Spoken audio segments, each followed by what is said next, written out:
Recording studio Siwan.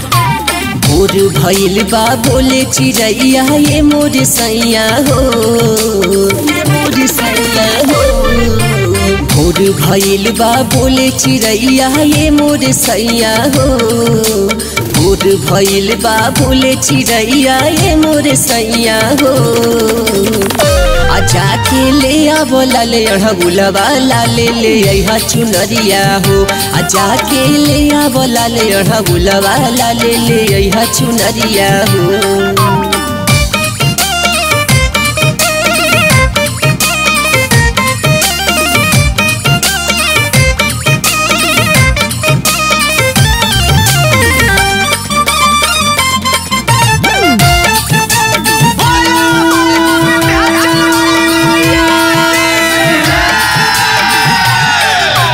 धक धक करता जिया हम कैसे अरतिया उतारी, कैसे माई के पौआ पखारी, कहाँ डोली से नीचे उतारी, कहाँ डोली से नीचे उतारी, कहाँ डोली से नीचे उतारी।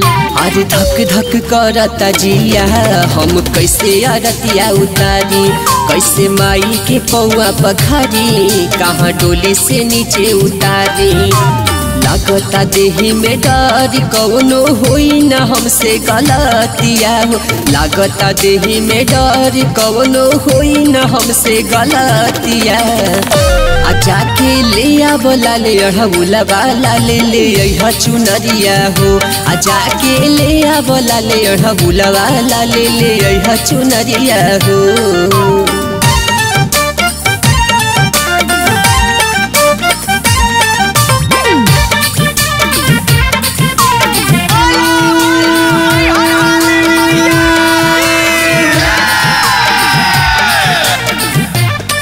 जइहा ओही रहतिया से सैया जहाँ हुई मलिनिया से भेंट हो, कहिया आवे के जल्दी घरवा, सब रुकल बाटे हो कमवा, सब रुकल बाटे हो कमवा, सब रुकल बाटे हो कमवा। जइहा ओही रहतिया से सैया जहाँ हुई मलिनिया से भेंट हो, कहिया आवे के जल्दी घरवा, सब रुकल बाटे हो कमवा।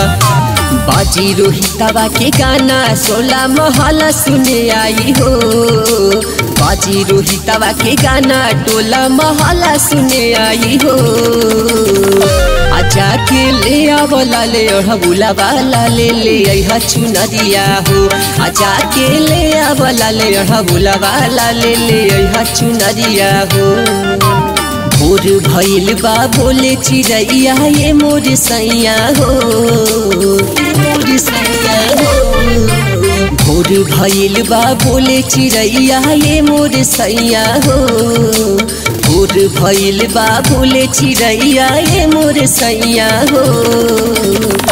आजा के ले आवो लाले अढ़गुलवा लाले ले अइहा चुनरिया हो।